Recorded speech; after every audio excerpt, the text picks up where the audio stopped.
My name is Amy Starcheski, and I'm the Associate Director of the Oral History Master's Program here at Columbia. This is part of our year-long lecture series where we present work that's exciting to us in the field of oral history, and we're just so thrilled to have Lillian here to talk with us tonight.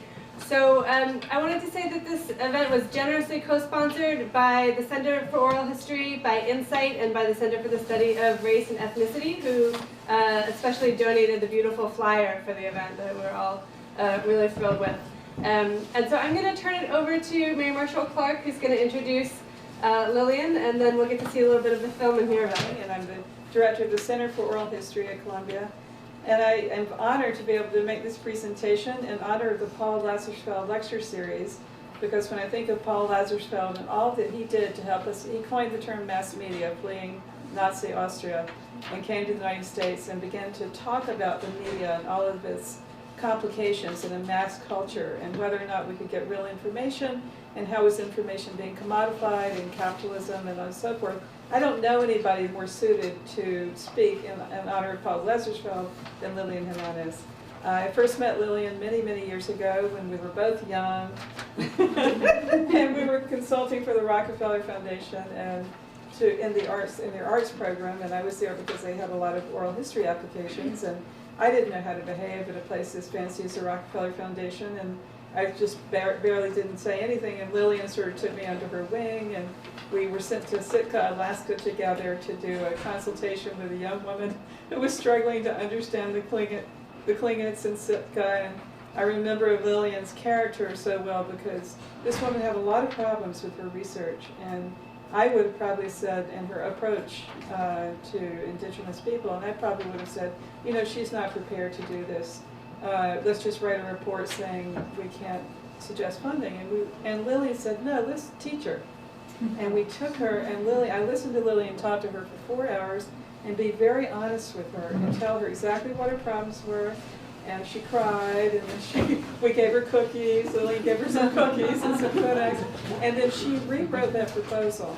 And it was in 3 weeks, and it was such a beautiful proposal. And it just showed me who Lillian is as an educator, as a social reformer, and as a person to help us understand race and ethnicity in the world today. So Lillian has conducted media literacy workshops on Latino stereotypes, self-representation, color, race, power, social relations, and the construction of whiteness.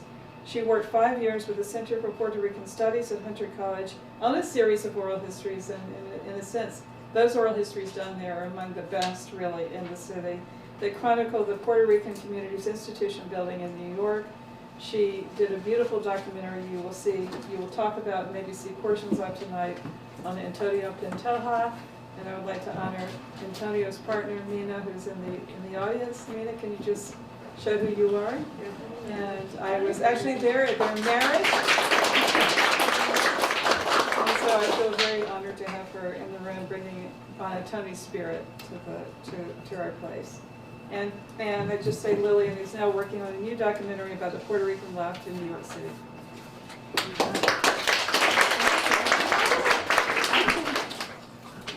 You know, I always acknowledge Mina, Dr. Pantoja's partner, and we've become friends after Dr. Pantoja passed.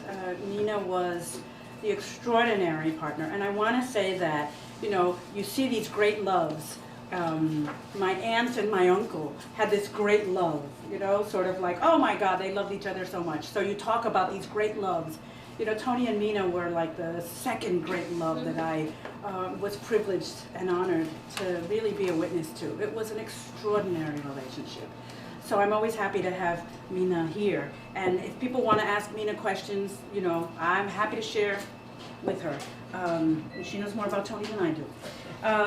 I wanted to just do a very, very short introduction, if that's okay, and then I'm going to show you a little bit of the documentary, about 13 minutes, of the portion on Aspida and the portion on the consent decree. I interviewed Tony, well, I met Tony in 1998 when she was considering moving back to New York from Puerto Rico, and she wanted to write her memoirs, and the first thing she said, she asked me is, where's the history? Where's the history of Puerto Ricans in New York? And I was like, are you kidding?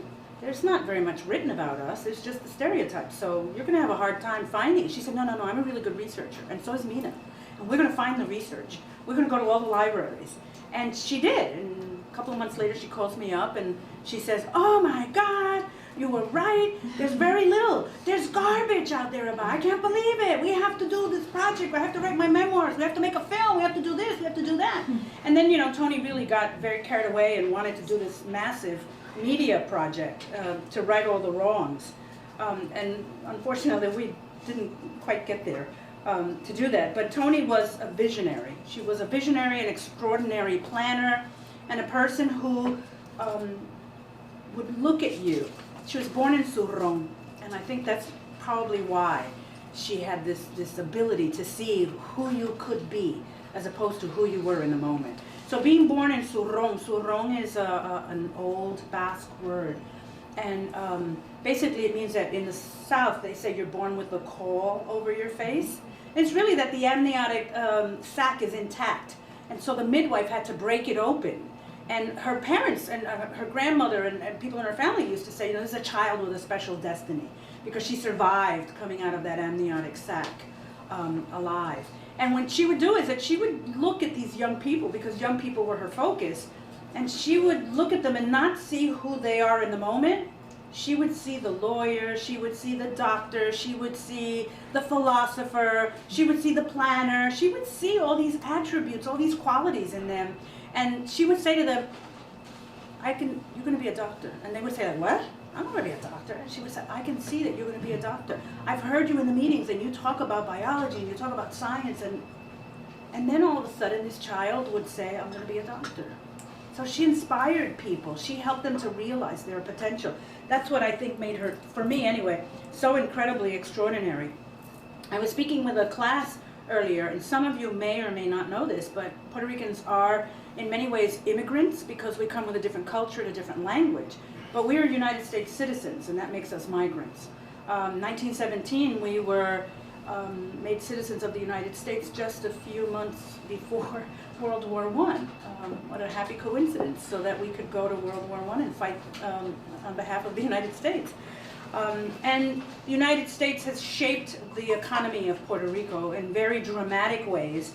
And what we had in the 50s, late 40s, 50s, and 60s, we had many of the folks in the agricultural countryside moving into the cities in Puerto Rico, and from the cities then having to move to New York. In many cases, they were recruited through a bracero program to come and work on the northeast of the United States, as well as in Hawaii. So there are Puerto Ricans in Hawaii who are still Puerto Rican. And actually this little boy, I'm sorry, I got that from Tony.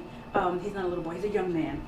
Bruno Mars is half Puerto Rican and half Hawaiian. Mm-hmm. And so, this is part of that whole exodus out of Puerto Rico. So this bracero program really brought people to the United States. At the same time that these programs from the Department of Labor are bringing Puerto Ricans to the United States, there is this interesting phenomenon that's happening after World War II, which is that the government and the social agencies are trying to get women back into the home from the workplaces. So during World War II, you remember, all these women went into the workforce, and now they had to get them back because the men returned and they wanted their jobs back, so the women had to go back in. So they had this huge campaign about the stability of the family.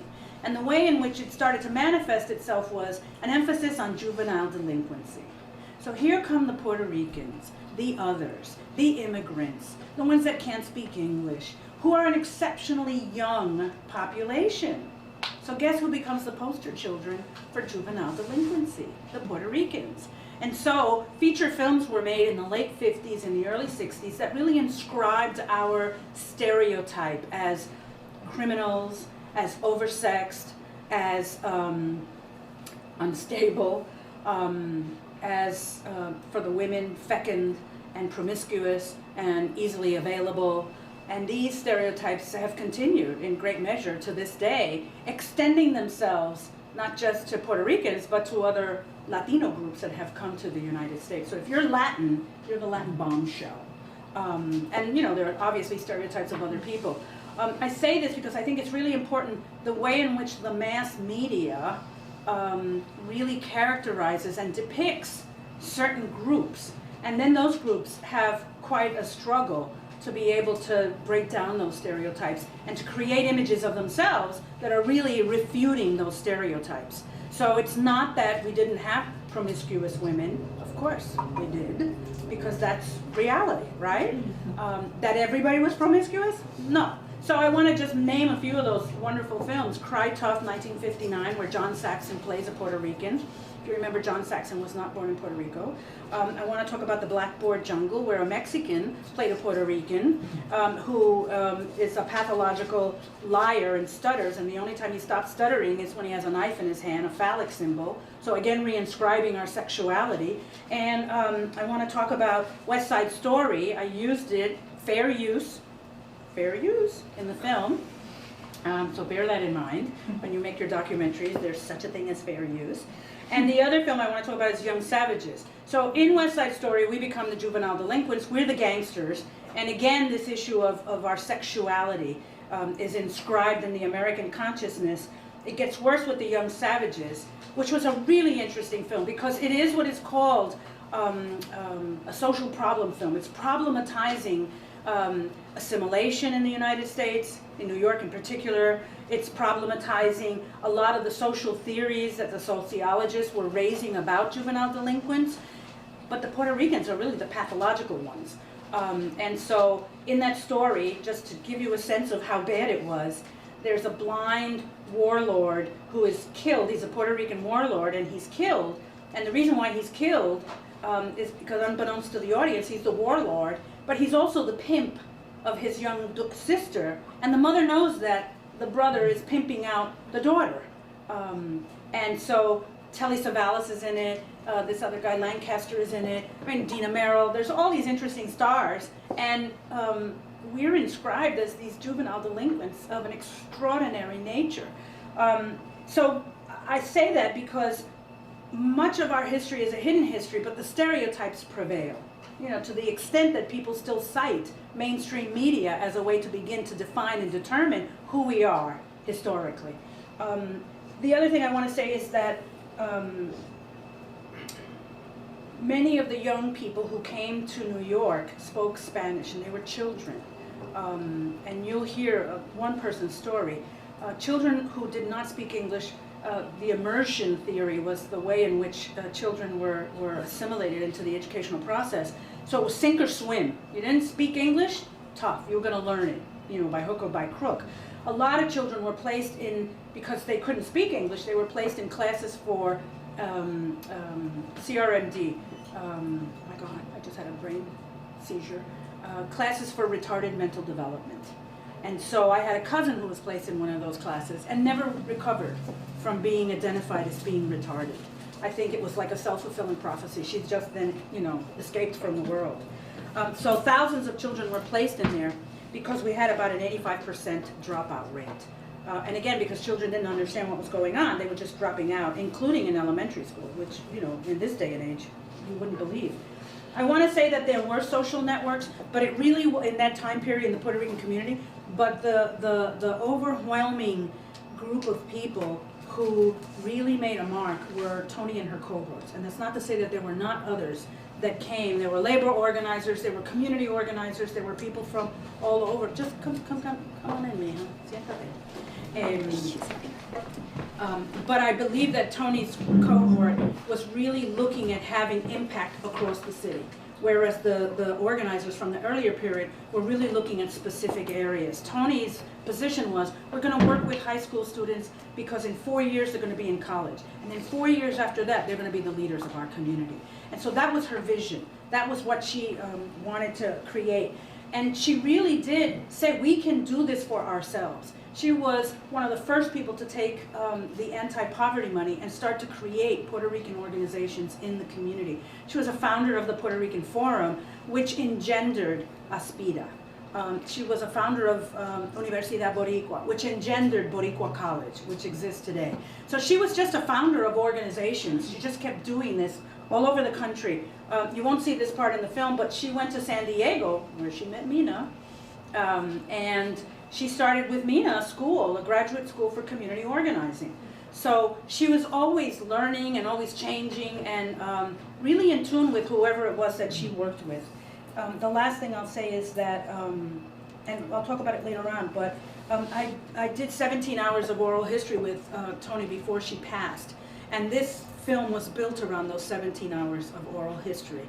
And you know, I finally figured out what the narrative was, what's the story I want to tell. And then I took from the oral histories in order to tell that story. And then outside of oral histories, interviewed a lot of her cohorts in order to fill out, give texture to the story of her life and work. So that's what I'm going to say. I'm going to show you about 13 minutes of the film, and then we can have a conversation, if you like.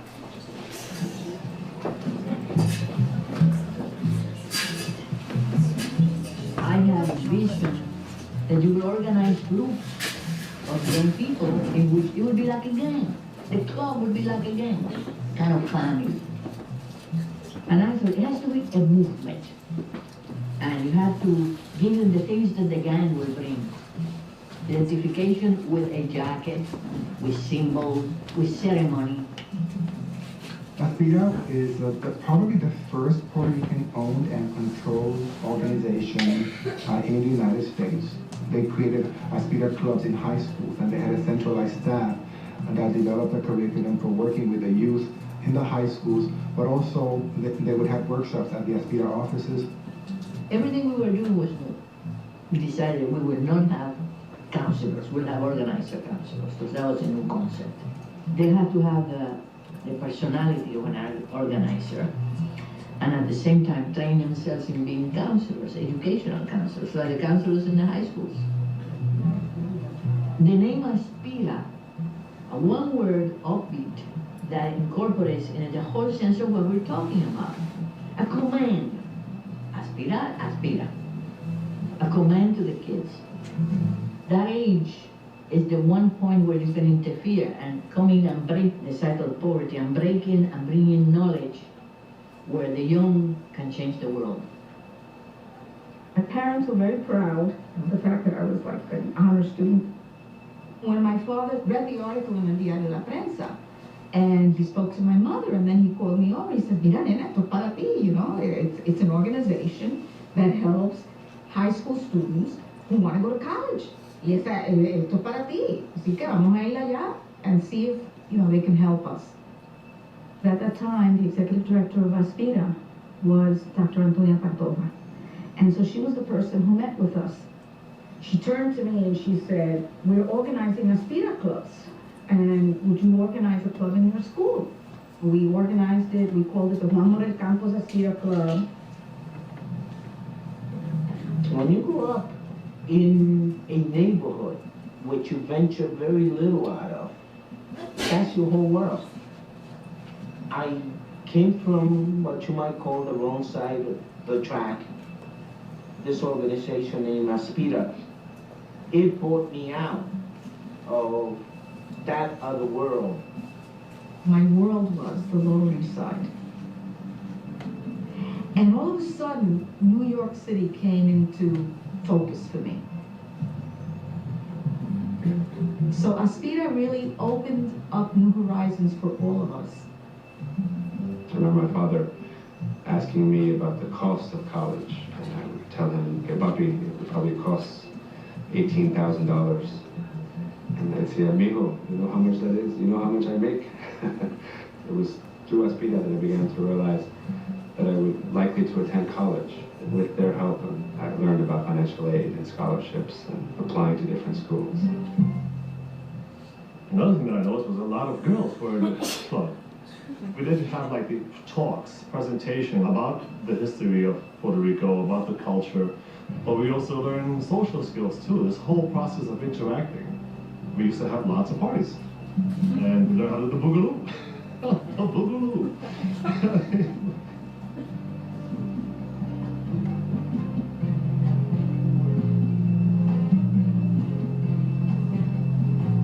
But I do recall when I was a student in Aspira, some of the controversy that surrounded Aspira for, you know, for many years.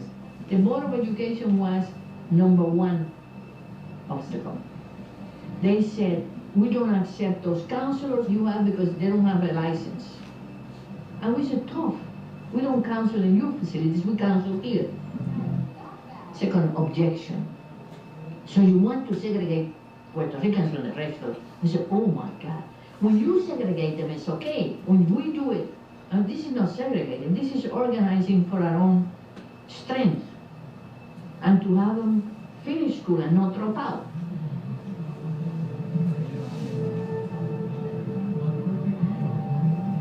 I used to get letters, abusive, and you know, with all kinds of horrible language, and calling me all kinds of names, and calling us all kinds of things. Taking our money here in New York, go back to where you belong. Those members of our community, including for a period of time in the 60s, the more radical elements in our community who said Aspira was, you know, just creaming, and it was just focused on the cream of the crop of the Puerto Rican community. And I was not the cream of the crop in terms, I lived in the projects and my parents were working class. So I always used to say, what is this, you know, what are they knocking here? If it's bringing people who are developing a consciousness into truly understanding the needs of our community, what's wrong about that?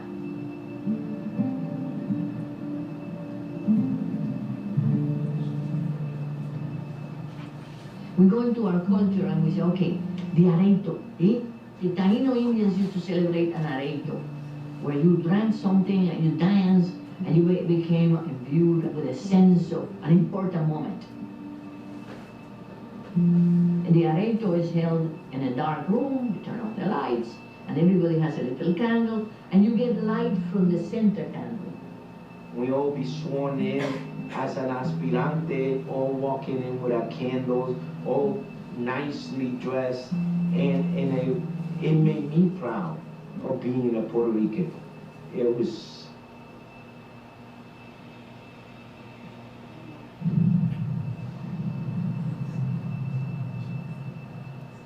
In '63, we would discuss in our club meetings, you know, what was happening with the civil rights movement and how the situation of Puerto Ricans was so similar to what was happening to African Americans at that time.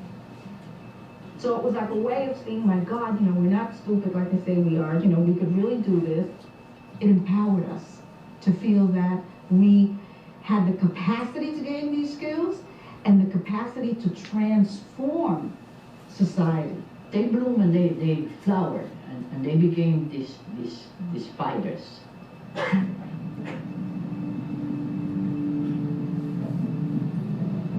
Some of them became young lords.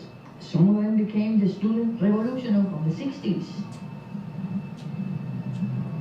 Some of those people got their heads, you know, bashed by the police in closing City College. Because we came from Aspira, we were already planners, we were already organizing. We had organized in all our high schools already. Those that were graduating from high school weren't getting into the city colleges. So we called for a boycott. At 7 a.m., I was in my Volkswagen Beetle Bug, came right on the campus, cops said you can't stay. I said, brother, it's time to get out. We're closing down the school. This is now Harlem University. We have sealed the campus after a series of assaults and fights as college opened this morning. And they got him hold of Buell Gallagher and got him by the neck and closed his office and stood on his desk and told him, you're not going to get out of here until you listen to these demands. One of the things that we wanted to see was City College reflect the diversity of the graduating classes of the city's high schools. Number 2, a separate Black and Puerto Rican School of Studies. It wasn't a building. They took over a campus. This was a major event. My phone starts ringing off the hook because my friend's telling me it's aspirantes inside. Today, you look at the City College of New York and it's like 70% minority. which is a major accomplishment. All came from what used to be 3%.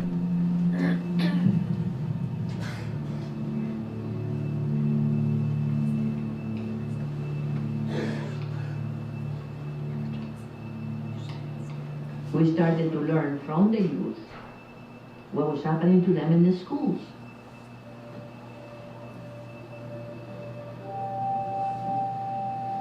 When I first went to kindergarten, I was slapped by the teacher for speaking in Spanish. And I went home and told my mother what had happened. And my mother did not know how to speak English, but she went over there and she gave them a piece of her mind. There's a law that says that they will take you to jail if you don't take your children to school. Let's turn it around. Okay, if there's a law that says that I have to take my children to school, then I can accuse you as an institution where I have brought my children and you don't teach them. Now, in those days, we didn't talk a lot about special education. And you heard about open air classes, you heard about special health classes and so on. But Puerto Rican youngsters often were put into those classes even though they had no problems with their health or anything like that, but the school system didn't know what to do with them.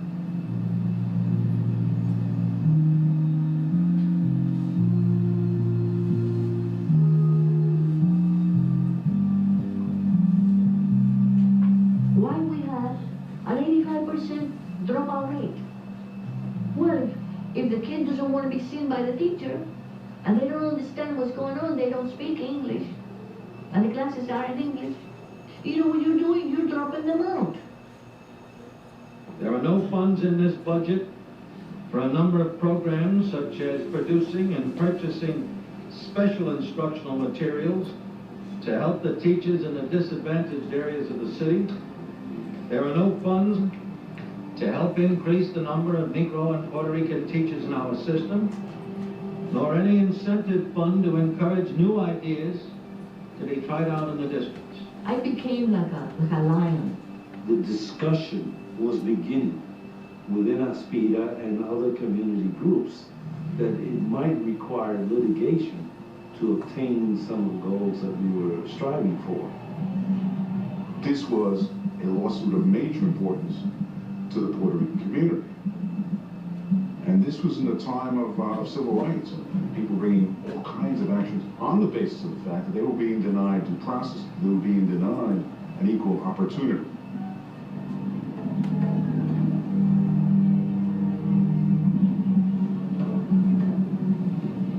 And we won. The ruling was called a consent decree that said that the Board of Education of New York City had to teach the children in the language of their culture.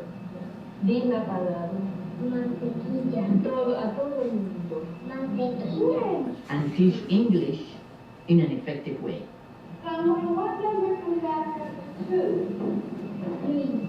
There's no question, in my mind, that had it not been for the consent decree, we would not have gotten Latino teachers into the school system at that point. The Board of Education is a big monster to fight. And I fought the monster. I wanted to say something about what happened to Puerto Ricans when we arrived in the United States. When we arrived in the United States was really looking at race in a binary fashion. You were either white or you were black. And Puerto Ricans were and continue to be a mixed race people. And so we did not identify as either. Some people identified as white because, you know, clearly there's racism in Puerto Rico. So we can't deny that, which is really tied with class in a way that's not quite the same reality in the United States. And so when we came here, there was this push-pull about who we identified with. And I think it's really important to note that Tony's position was that we were not going to assimilate into this quote-unquote melting pot, because she felt like the melting pot really was acceptance of the dominant norm, the dominant society. And so if you decided you were going to assimilate, you had to give up everything to become somebody else. And her cohort, and earlier cohorts, but her cohort in particular, institutionalized this notion of not assimilating. And they were one of the first groups to really look at the hyphen. She started by saying, we are Puerto Rican New Yorkers. And then she moved to, we are Puerto Rican Americans. But she never said we're Americans. She always said we're Puerto Rican and we're something else. You know, we belong to this country, we're going to be in this country, we're going to stay in this country. But we're not giving up our language and we're not giving up our culture. And that was something that I think was really important, because it's not something that's been recognized that's a contribution that Puerto Ricans made. So the bilingual struggle, the struggle for bilingual education, was really extremely significant. And I didn't know how significant it was until Tony actually organized a conference at the CUNY Graduate Center, Contra Mal y Marea. And there were a group of students from CUNY there, and this Polish boy was there with his class, and he got up and he said, because they were talking about the consent decree, and he said, I didn't know that I was in a bilingual class because Puerto Ricans fought for bilingual education. And everybody in the room just like turned around and looked at him and thought, oh my God, we never thought about other groups other than Puerto Ricans benefiting from bilingual education. But that's the reality of you know, the struggle that Puerto Ricans took on and actually won. I say won with a caveat that bilingual education was not funded the way that it needed to be, because the city was in a financial crisis, a fiscal crisis in the 70s when the consent decree came in, and so there was no standardization of what bilingual education was, and it was dismantled. I mean, really, just piece by piece, it was dismantled over the years. So you'll have dual language schools. But I did want to mention that about race and color, because I think it's really important, the issue of race and color in the Puerto Rican community. When Toni was a young woman, I am sure, I don't know this for a fact, although we did have a lot of conversations about race and color, I don't know this for a fact, but I do believe because she was socialized in a country that really pushed towards the European and whiteness, you know, we had all these ways of talking about, well, we still do, all these ways of talking about color and race in Puerto Rico. So I believe that Toni really went through a personal journey of beginning to discover herself as a Black Puerto Rican. That she did not identify as a Black Puerto Rican when she was a young woman, but by the time of her passing, she absolutely and totally identified as a Black Puerto Rican. Her family was a Black Puerto Rican family. She was the most light-skinned of her family. So I felt like that was really important to throw in there, because it's not something, when you think about race or color, you don't think about Puerto Ricans. But I think as hybridity becomes more the norm, and you think about the fact that there's so many different mixtures of people, we were one of the early hybrids. So I thought I would just say that. I guess I'll open it up to questions, if you have any. It's an oral history question. You said that you did 17 hours of interviewing. I'm wondering how, and I'm assuming that Antonia was a really amazing narrator, how did your interviews change over time?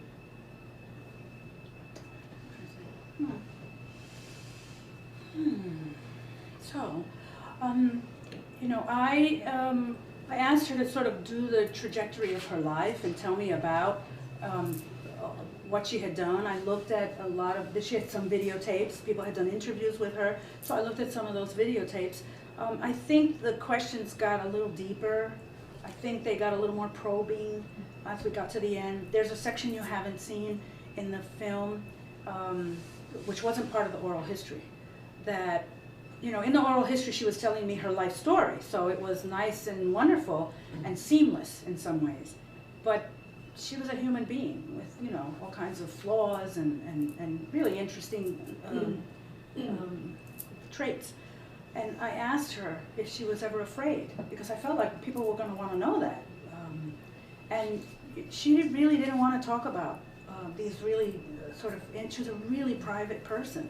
She didn't, but, you know, I really went after her and I kept at it. And I kept saying, how are people going to know you as a human being if you don't open up? So in the oral history, it really was about what she did. The film part was really, who are you?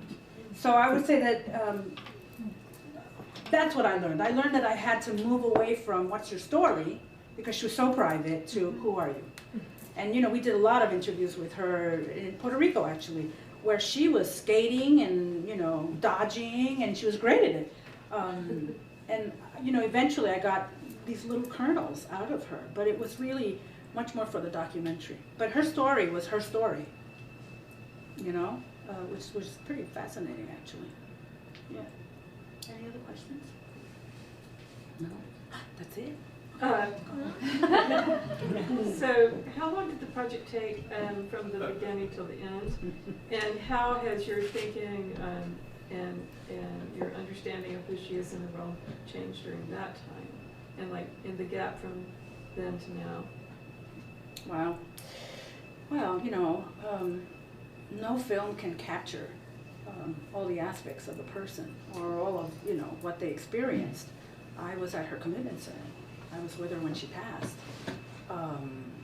So, you know, my understanding of her now is so much more deeper. You know, I'm hoping somebody else will make another film about her that will capture some of the things that I didn't capture. I think that she was, she became a really, so the film started somewhere like around 2001. We started to raise money for it, but I wasn't really in filmmaking mode. She passed in 2002, and I thought, oh my God, now how am I gonna make a film with, you know, she's gone, and I don't have any footage of her. Because I wasn't thinking about the oral history as footage for a documentary. It was an oral history. And, you know, then I sort of floundered around for a while and was trying to make the migration film. And then was showing that around, and people were like, where's Toni? Where's Toni? She's sort of lost in this. And then had a crisis, worked on another film, and then came back and said, okay, so now I think it's going to be about Toni, and it's about her life. And then I said, I'm going to use the oral histories, and this is how I'm going to frame it, and I got up to this point. As I mentioned earlier, you know, I thought her work in New York was most important. But if I was going to really show the full dimension of who she was and how she had grown, then I had to look at the work that she did in San Diego, and I had to look at the work that she did in Puerto Rico, and I had to look at some of her deliberations. So she wanted to move to Nicaragua. So part of the film talks about her going to a conference in Nicaragua, being totally taken by the Nicaraguan Revolution, and she was going to go and, you know, be with the Nicaraguan revolutionaries. And then she calls Mina. She says, I think I'm going to go to Nicaragua. And Mina said, what? Mina said, no, you have unfinished business. She said, you have unfinished business in Puerto Rico. And she said, oh, that's right. I've done all these things all over the country. I have to go to Puerto Rico. I have unfinished business in Puerto Rico. And Mina and Toni moved to Puerto Rico. So the work that she did in Puerto Rico was, you know, just like the extension of what she had done in New York, what she had done in San Diego. By the time she had gotten to San Diego, she had become a Marxist. She knew about political economy. She had really embraced art as central to community development. She didn't think solely in political and economic terms. Now she thought in terms of art and the way in which art makes community come alive. And it became a central component of her organizing for the school. And so she had a theater group that she incubated at the school. She had 3 galleries. I mean, she used to do activities in the community. You know, I had all these goofy pictures of her on this stage. She was very tiny with this huge afro. And I had all these pictures of her on the stage where these, you know, Aztec dancers in the background were dancing. And, you know, she was almost dwarfed by them, so I didn't use it. But it was her, the way in which she just kept developing as a person. And then at the end, I think, you know, she said, I don't know, oh, I'm gonna get emotional. I don't know how to do this. And I kept saying, well, you don't know how to do what? She said, I don't know how to die. And I said, well, I think you do it the way you live your life. And that's exactly what she did. She brought everybody who was close to her. She was incredibly collaborative in what she did. She was the boss, but she was really collaborative. She would always ask people, what do you think? What do you think I should do? What do you think we should do? And at the end, that's what she did. She brought everybody together and said, what do you think I should do? And we said, this is what we think you should do. And she said, okay, this is what I'm going to do. And then she did it. So she, by the end of this film, I mean, she just became this extraordinarily deep and, you know, rich, complicated person. You know, she was really insecure, like all of us, right? I mean, that's what human beings are. She was really insecure. She never manifested that insecurity except to, you know, people she was close to. And I wanted to capture some of that. The other thing I'll say is, I wanted people to say bad things about her. I know Mina doesn't like when I say this, but it's true. I wanted people to be antagonistic, to say, no, I don't think she did this, or I disagreed with her and we had a fight. By the time I got to the film, you know, when people die, they become saints. And then, you know, you can't say anything bad about them. I don't know if in other cultures that's the reality, but for Puerto Ricans, you can't say anything bad about somebody. So all these people who I knew hated her would not say anything on camera. I had one person who said, will you say something, you know, because you had a fight, they had a fight, they had a political struggle, and he bested her in this political struggle. I mean, that's my interpretation of it, right? She wouldn't say that. She would say, I walked away. I would say, I think he won the struggle, Tony. And I said to him, so will you say this on camera, that you had this political difference? It was about political ideology, it was a struggle around politics. And he said, yeah. And then when I went to ask him, he said, oh, I couldn't say that about her. Yeah. I was like, why? He said, oh, she's passed. I can't say that about her. So you're not going to see any of that. You know, for drama, you need conflict. You need tension. And there certainly was drama and tension in her life. I mean, you know, there were a lot of people who did not like her. So yeah, she became a really quite richer person to me. You said that she was a really private person. How did you negotiate that when you're making the film after she had passed and you couldn't sort of check in with her about what was okay and not okay to put into it? So I'll tell you a story about how I outed her, or how Mina outed her. So, you know, I had said to her, we went to see Cheri Moraga. I don't know how many people know Cheri Moraga and her work. So Cheri Moraga does spectacular work. She's a powerhouse. And I said, let's go, and I had met her once at a conference. I had fallen in love with her at a conference. I was like, wow, she's cool. So she was going to recite, she was going to, you know, do a presentation at the CUNY Graduate Center. So Mina and Tony and I went. And she was like, oh, and I introduced them. And she was like, she's wonderful, she's great. And she said, well, you know, blah, blah, blah, blah. I'm out, right? And we were in the car and I'm driving. I'm like, what, are you crazy? No, you're not out. So we're having this conversation with her as I'm driving. She's like, yeah, I'm out. I told her, well, you know, Tony, I'm going to have to deal with this in the film. And she said, you do what you have to do in this film. It's your film. I'm not going to tell you how to do your film. You make your own film. You make your film. So I'm like, okay, and I'm dancing around the fact that she's a lesbian. I'm dancing around. So I put a little thing in. Well, Mina says, oh, me and Tony met, and whatever. And I go to Aspida to see these little kids who look like my grandchildren, I swear to God. And they're mixed. You know, it's not just Puerto Ricans. They're from all over the place, including African American, Arab, Asian. I mean, it was just extraordinary. So these little children, I mean, that's how I thought of them, right? These little children, I show them what was then the rough cut, where I'm dancing around her being a lesbian, and these kids start to ask questions. So I'm like, yeah, sure, what is it? Did she get married? No. Was that her daughter in the film? No. Was she a lesbian? I'm like, yes. And this little girl, I'll never forget this moment. I always say this. This little tiny girl gets up and she puts her hand on her hip and she says, you're not being fair. And I'm like, what? She said, you're not being fair. You have to say who she is. And I must have like taken a few steps back and thought, oh my God, she just punked me out. Oh my God. And you know, I had a lot of struggle around this. My sound person, I said to him, I'm going to see Julio, I'm going to ask these questions about Tony being gay, about the gay community and the contributions they made to the Puerto Rican community. And I wanted him to talk about her being gay. And he said, what, are you crazy? You're going to ruin her legacy. And I was like, what? Now, he adored her. He adored her. And he said that to me. And I thought, oh my God, I'm going to ruin her legacy. I thought, oh, shit, now I'm in trouble. So when that little girl said that to me, and a couple of other kids were like, yeah, absolutely. They all were like, yeah, you should do this. I went into the editing room and I said, I'm going to bite the bullet. And I don't give a shit what happens. Whatever comes, comes. I'm going to do it. Because if those children are brave enough, you know what I mean, to put it out there, then I'm going to put it out there. And I have to tell you that in screenings, people have said to me, why did you deal with her sexuality? That has nothing to do with who she is. Wow. I'm like, are you kidding me?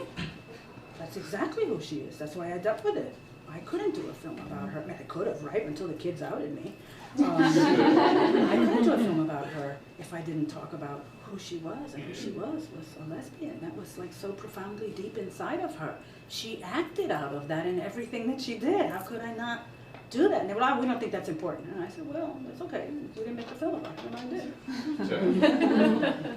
But you know, it was very scary for me because I did get a lot of flack from people who said, you're gonna, she's the first recipient of the Medal of, you know, Freedom, first Puerto Rican woman, 1996, President Clinton, yada yada. And I was like, that's right. And the way that I cut it was that after she gets that medal, you hear she's a lesbian. That's the way I cut it. Because I said, oh yeah, now I'm gonna put it in your face because he honored her. She was honored. So, it was a journey for me as well, you know. So, you know, I was a good ally, but I was really afraid of ruining her legacy. And those kids said, do it. And I said, you know what, when the kids tell you to do something, when the children speak, you gotta listen. Because they're fearless. They're fearless. So you have to be fearless like them. I'm curious about if Toni spoke to her experience of her gender in being a part of the movement. I've heard you talk about how race was talked about and perceived, and in the film the civil rights movement kind of providing that feedback and involvement in that sort of a setting, but there was also the women's movement, and so I'm a bit, right? And so my experience of movements and movement building is that gender is very contentious, and that within movement communities, women tend to be sidelined. So I was wondering if Toni spoke to that, or just her experience of being a woman. Oh, absolutely. I mean, she really did. I mean, she was very clear that women, I mean, you must remember, she was operating in the 50s in New York, and the Puerto Rican community was ruled by men. Now, well, okay, so here's Toni's theory on it. When the small community-based organizations started to emerge, it was women. They were built on the backs of women in the community. Now, when the money started to come in, then the men started to take over. And she always said the women were taken out of their leadership roles and the men stepped in when the money came in. And so all these women who had helped build all these organizations, Josephine Nieves, Alice Cardona, Yolanda Sanchez, I mean, all these people had been her cohorts, they were pushed aside. And then the men, the careerist men, so it was men who were really buying the capitalist model of achievement. They came in and they took over all these organizations. And she was really clear. I mean, towards the end of her life, she didn't care. She was just like, she'd get up there and she'd tell everybody. The men took over, and you did it because the money came, and blah, blah, blah, blah, blah. So she was pretty clear about the role of gender and the way in which women had been shunted aside. Is that not accurate, Mina? When we did our art program, we sponsored some of the first female I want to say comedians, but comedians, and one of those is, what's her name? Oh, Kathy Najimy. Kathy Najimy. You remember Kathy from Sister Act?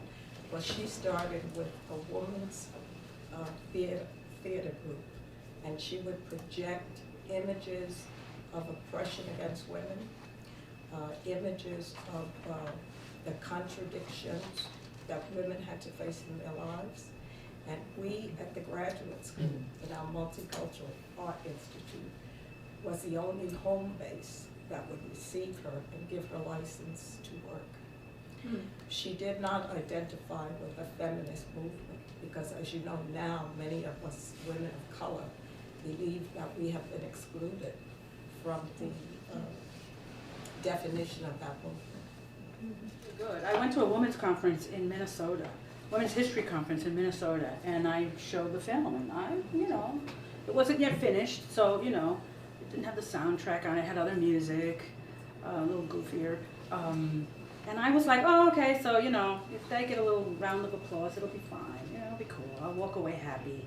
And the film finished, and all these women, I have to tell you, these women who were like international students came up to me crying. And I was like, oh, what's going on here? So I had this German woman come up to me, she was sobbing, and I was like, why is she crying? What's wrong? She said, I'm so inspired, I didn't know anything about Puerto Ricans, and she inspired me, I want to do something. And I was like, oh my God. And then this Cuban woman said, I learned about Puerto Ricans. And she was like so emotional. So all these women from like other places, mostly German, I have to tell you, that's really surprising to me. All these German women came up that day and said, but I'd say in general, the response has been really very positive. She's a compelling character. So you may take exception with the structure, you may take exception with something, but I mean, I think in the long run, I captured her spirit. That's what I did. I captured her spirit, who she was. Not everything about her, but her spirit. And you know, the people that knew her intimately, I really waited for them to tell me, what do you think? And they would say, oh my God, I can't believe it, you captured her spirit. And for me, that was like one of the most important things to do. Now, I want to talk some of the technical stuff, all right? So we've got all oral history stuff out of the way. I was told that there was no 8mm Super 8 footage of Puerto Ricans, right? Puerto Ricans told me, because I kept saying, I want to use Super 8, I want to use 8mm. You know, when I was growing up, we had 8mm in our family, and people took pictures of us. You know, they're lost now, I'm sure, it's the case for most folks. So I put a call out. Lo and behold, who should show up? This aspirante, Enilda Lozado. All the Super 8 footage in there is hers. And they are aspirantes. All of those kids were Aspira students. So I was stunned that I actually got Super 8 footage of Aspira students. So those kids who are dancing all goofy and stuff, those are all the aspirantes. You know, I can name some of them now because I've met them during the course of the interviews that I did. So that was the first thing. Second thing, when I looked for footage of Puerto Ricans, right, because you need B-roll. Especially when, you know, Latino Public Broadcasting told me to take Toni out of the film, even though it's a film about her, because, you know, she wasn't shot well. I had to look for a lot of archival footage, you know, to represent that time period. And I thought, okay, so I'll find some footage somewhere. And I have to tell you, I have to scour every single television station in New York and beyond for footage that wasn't about crime, criminals, prison, junkies, delinquents, and so I did find some footage. I found a short film that was made by NBC on the bilingual education program. And so that's actually a bilingual school, the first bilingual school in the Bronx. And one of the women in it is an early educator who's like the mother of all the Puerto Rican educators in the United States. And when I showed it to her, she was, you know, going to pass out and die. So I found footage of all kinds of people. People didn't know that they had been videotaped. So I found them in their youth. It's extremely expensive to purchase archival footage. So it can be over $120 a second. I'm not joking, it's not a minute, a second. $90 a second. And if you have music on it, and it's original music, you pay more. So I got material from CNN, I got material from CBS, ABC, not Fox, although I went to Fox. I got material from television stations in Puerto Rico. I mean, I got footage from everywhere, and I paid over $15,000 just in archival footage. And I was so sparing with that archival footage. So it's really expensive to use archival footage. Fair use. I want to talk about fair use because that's really, really, really important. I was just in a documentary, Real, R-E-E-L, stereotypes, which should be circulating around, about Latino stereotypes. And every single film in there is, they did not pay a penny for it. And they used every single feature film you could ever imagine that had Puerto Ricans, Mexicans, Latinos in it. And they used fair use. And the first thing you saw after the title was, fair use. Huge! Because it's for educational purposes. It's an educational video. So I used the West Side Story, which would have cost me thousands and thousands of dollars, thousands and thousands of dollars for that footage, because I had to get not just the rights from the filmmakers, but from the families of, oh my God, the choreographer, the writer of the music, Bernstein. I mean, and I did try to track them all down, and finally resorted to fair use, because I couldn't track them all down, they wouldn't respond to me, and I couldn't afford it anyway. And then the way that I got out of, you haven't seen this footage, there's some footage of the 30s where people are dancing, because Toni used to go to the movies in Puerto Rico, and that's how she knew the United States, was through the movies. So I used footage of the 30s, and what I did was I went to this place that sells trailers. So they will sell you the trailers from these old movies for $1,000. You can use as much of that trailer as you want for those $1,000. So I had to find all these ways in which, you know, reduce costs. So it's extremely expensive. there was some footage that I got from a person who wanted to become a consultant on the film. So a lot of the footage is of the Bronx, but I made it was like New York, everywhere. And he wanted to become a consultant on the film, plus he wanted me to give him a licensing fee, and I was like, I'm a consultant. So then I waited a couple of years, and eventually I checked to see if it was in the public domain, and because it was made with government money, it was in the public domain. So all those years he'd been charging people for licensing rights when it was in the public domain because it had been made with government money. So look to the government for the films that they make because they're in the public domain and you don't have to pay for them. You may have to pay for duplication, but you don't have to pay for them. So I got some footage from the Congress, the Library of Congress, and all I had to do was just pay for the transfer of, I think it was 35 millimeter to a DVD. But I could never afford that footage. So it's extremely expensive, even though equipment is lower in cost. If you really want to get to like public television, which most of us do because it's a wider audience, the reality is that it's going to cost you. And if you want to put it up on the net, the same rules prevail. So you have to get the rights for the net. So some of this will not be able to go up on the net because I don't have the rights for it. And in a couple of years, some of the rights will revert back to the companies. And so I'm stuck with having to raise money to get the rights again because I couldn't afford any more than that. So those are the considerations I think it's really important for you to think about because the internet now is a place where many more people want to put stuff on, and they'll put stuff on and then they have to take it down. So I know that a lot of YouTubes have been taken down. I do small videos and my colleagues are always saying, put it up on YouTube. And I'm like, I can't put it up on YouTube. I don't have permission for this footage.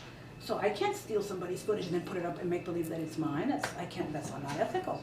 So I've been trying to track down people and get permission from them and then saying, this is the specific way I'm going to use it.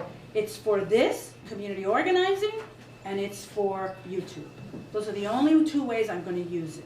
And then, for the most part, people will give me permission. So I just got permission from somebody in Brazil for a film on stop and frisk because I'm using pieces of that in this other DVD I'm doing. So I told her, this is who I am, here's my political credentials, et cetera, give me your footage for free, we're all volunteers, I'm paying out of pocket for this DVD. And she was like, oh, I'm so happy you want to use my footage. And I thought, oh my God, she has to be young. She has to be part of the indie media people. I know it because an old timer would say, no, honey, you got to pay me. So I did want to say those things about archival use. And sometimes people will sign releases and say they will be in your film and they will back out and you have to take them out. So I had a situation, not with this film, where I was doing a tape called Sister Song about women of color in the reproductive health movement and being ignorant of many aspects of Native culture. I asked the woman who I was going to videotape if it was okay to shoot portions of the sweat lodge that she was doing in Oxnard, California. And she said, I'm going to speak to the elders and they're going to let me know if it's okay for you and what you can do. And so I based on what she said, I shot what she said I could shoot. And then I showed it, because it was a collaborative, and I showed it to the collaborative, and this one woman, I think she was Apache, and she said, I want nothing to do with this project. I was like, what? She said, I want nothing to do with this project. You're like Columbus, you raped us. I was like, what? I was like, what? And then she said, we can't support this project. And she lobbied, and I thought, oh my God, what did I do wrong? And so I said, you have to tell me what I did wrong. And she said, this is a Lakota tradition, and you didn't go to the Lakota, because they would have told you you can't do this. And I had to take out everything. And I did. I told them, I'm taking out everything you say I can't do. And we figured out a way to do whatever we had to do with the sweat lodge so that we were not violating another culture's prohibitions. It was very hard. It was the profane. We were doing something that was profane to them. And I was so upset that she would think that, me with my political consciousness, that I would consciously, want to hurt somebody else. But I had to take it. There was nothing I could do. She was right, and I was wrong. And so you have to rectify when you do something wrong, even if it costs you money. And so we took it out, and the film, it's fine. The film works. We focused on the young women and why they wanted to do a sweat lodge, and the piece worked. It would have been more gorgeous if we had had the other material, but that material will never be used. So, you know, I think the thing is you have to know about this, especially if you're not from another, you know, culture. You have to know what the prohibitions are. And in some cases, you know, the prohibitions are really very serious. And in some cases, you know, you can negotiate. So that's probably the best thing you can do. I have a quick question. So can you talk, you were starting to mention other projects. Can you talk about how being a Puerto Rican woman documentarian shapes the projects you select?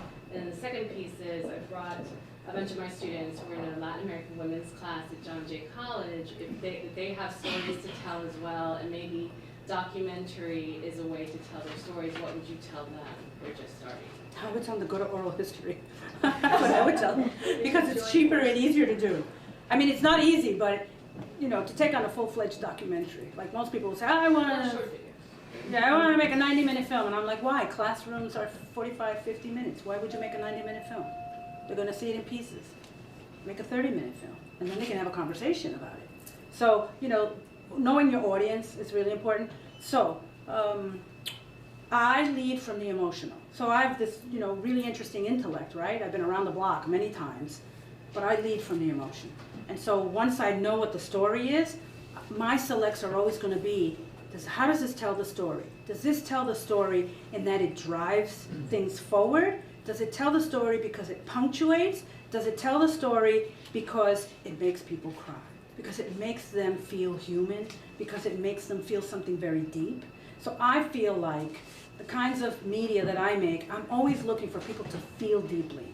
Because I feel like in this society we're anesthetized, we're desensitized. We don't know what it feels like to feel some things. I don't know what I'm feeling. I know exactly what I'm feeling. I'm angry, you know? I'm hurt, I'm happy, you know? I'm in rapture. So for me it's, and I think, you know, part of coming from a culture that in some cases is in touch with that in ways that aren't always helpful, and in ways that are extremely helpful, that are extremely human, really informs the work that I do. So I want to capture the essence of a person if I can. That's what I want, more than anything else. But I also want to make people feel, and even if it means that it hurts. So if, you know, you have to remember something that hurts, that's okay.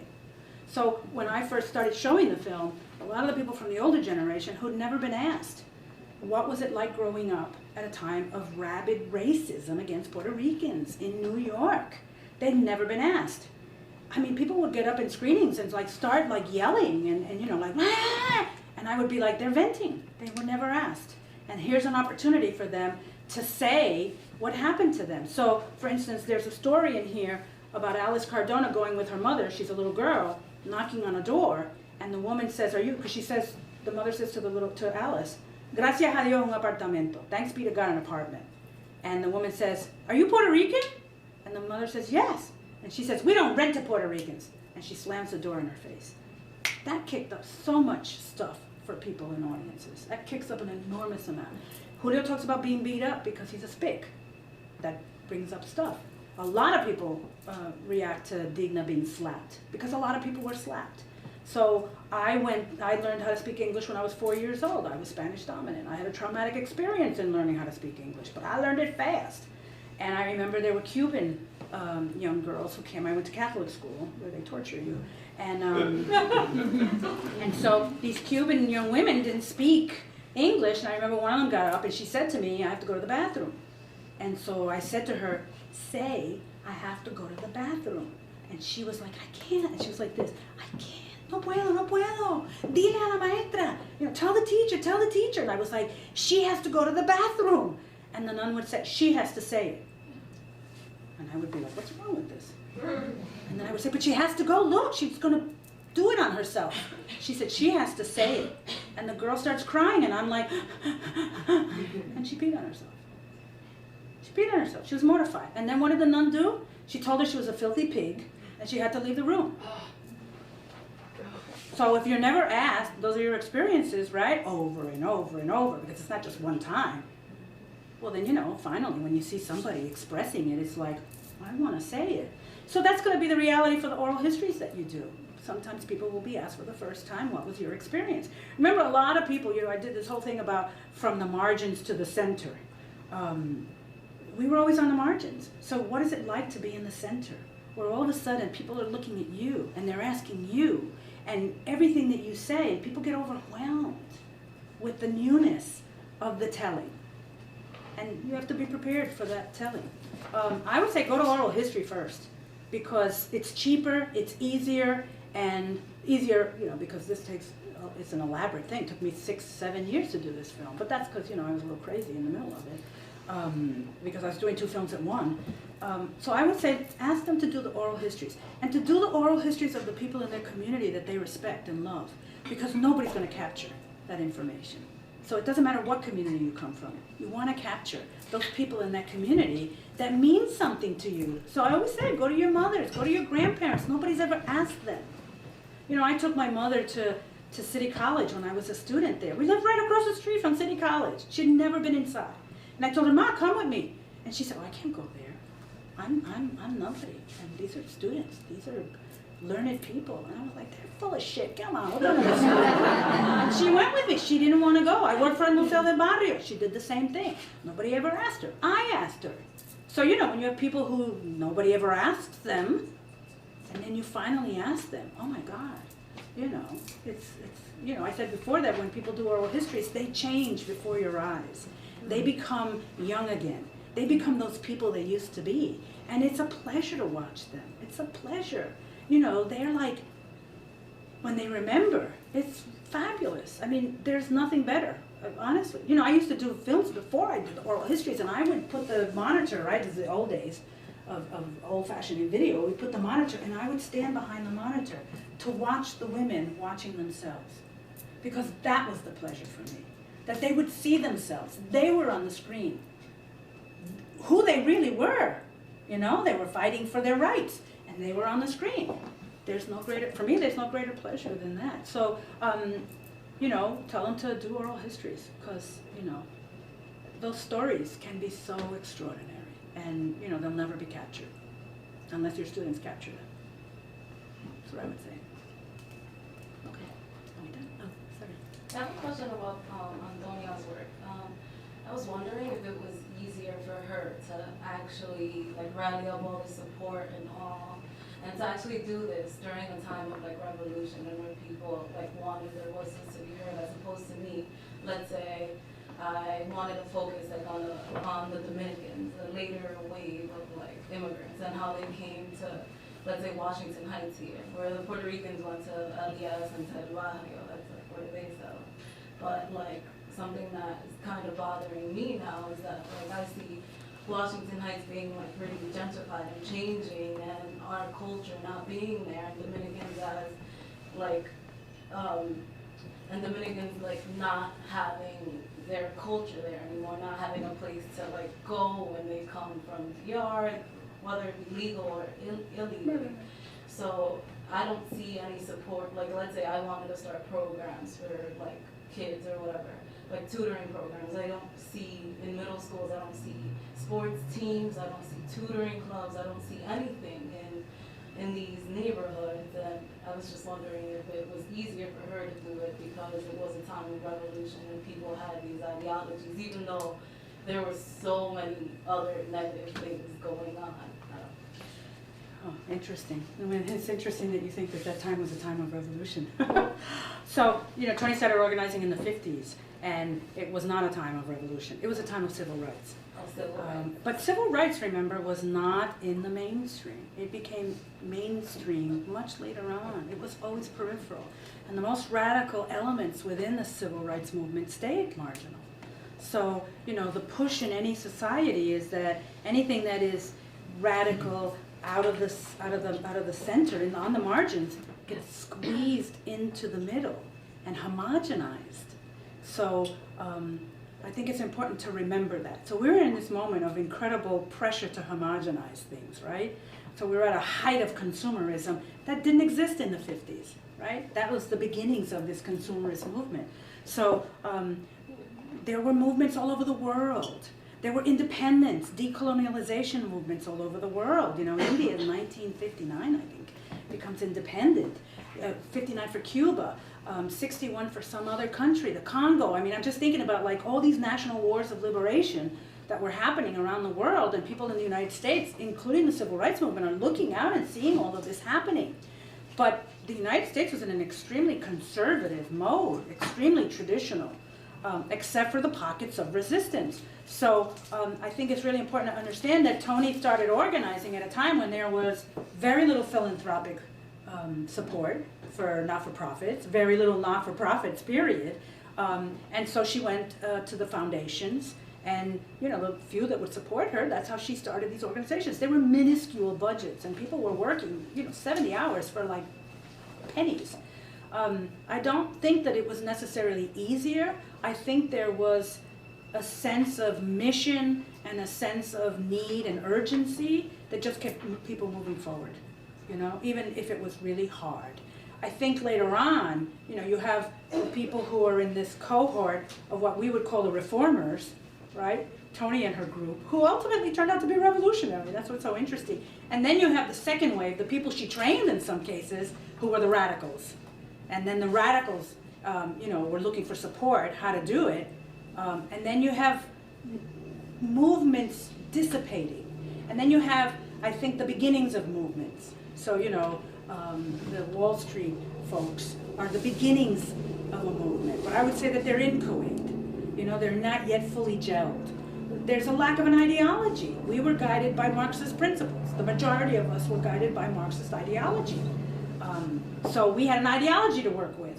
There are multiple ideologies now, and they're very confusing. Social movements have been debunked in some ways, and in many ways they've been disparaged, like you didn't do anything. What did you do? You didn't do anything. The reality is that the majority of people in this room wouldn't be here if it hadn't been for all of those social movements. We have to think about the fact that we're in a really different time. So you start small to build big. That's what you have to do. You have to start small. You work with people who have similar interests, and then you start to build from there, and you create these little pockets. I want to say that even though gentrification may be happening, never underestimate people's resistance to the decimation of their culture. And I think we look to the Native Americans for that. Survival. Everything else is going to be gone, but we're going to survive. And we're going to hold on to whatever we can hold on to. So I think there are pockets of, extreme pockets in Washington Heights of Dominican culture. Absolutely. It's being manifested every single day. When people visit each other, that's Dominican culture happening right then and there. So I think we have to think about the ways that we define culture and we define resistance, because resistance is incredibly complicated. And people have an infinite array of resources that they utilize when they want to resist. And it can be passive-aggressive, and it's not usually confrontational. But there's resistance going on. And we need to be able to look and see where that resistance is happening and then work in those pockets of resistance. So it's like we have to look for the nuances. We have to be not looking for the big explosions, because they're not going to happen. Look for the smaller ones and then work within that. And see that it's a lifelong task and that you need to take breaks from it. When I was in the movement, we burned ourselves out. It was 7 days a week. It was relentless. We got sick. We didn't have money to take care of ourselves. So you have to replenish. I think the other thing I would say is that if you're going to be involved in any kind of social organizing, political organizing, I think you have to take care of yourself. And for women, that's really important, because women don't normally. They're taking care of everybody else. So I think self-healing is really important. And being in touch with the healing processes of other people is really important. And encouraging men to take care of themselves and to heal themselves. Because we have the outlet of crying, because we're emotional, right, as women. We have the outlet that, people don't expect us to be strong and stoic and hold down everything. And we're supposed to be sensitive. We're the nurturers. But men are not allowed to do that, right? So what happens when you're a hypersensitive man and you can't express that? You become the brute. You become the abuser. But if we encourage men to tap into who they really are, and we don't shame them, you know, we're doing ourselves a service, really, because it's about being as human as we possibly can, and we have to keep that in mind. So I say, organize, organize, organize in whatever way possible. I work now I want to say this, because, you know, I'm not in the media the way that I used to be. I was in the media 24/7. I'm not in the media 24/7 anymore. I couldn't do it anymore. I was getting old. I needed a 403B. I needed a consistent salary. So I took a job at a Medicaid managed care health plan. But all of the things that I learned throughout all those years of organizing and all those years of healing circles, I'm now utilizing in the place that I work. And so I really struggle to create participatory democracy in a hierarchy. That's what I have to do, right? I'm not in a social movement right now, but I have all these ideas, and so I talk about popular education. I make sure that when we do educational work, we do it in utilizing popular education. That we don't continue to use the banking method of education. You're an empty vessel, and the experts are gonna fill you up, right? So popular education says, you have all these survival skills, you have all these strategies, you have all this knowledge. If you came from another country, you crossed 5 borders, you've got survival skills up to yin yang. Let's work with those survival skills. Let's translate those into another arena. So never underestimate, you know, what people bring to the table. Because what they bring to the table is a resilience that many of us would never, ever be able to match. So you want to look for that kind of thing. I mean, it's about manifesting, I guess, manifesting your humanity in every single possible way, with whoever you can. Okay, good. All right, no more questions? Thank you very much.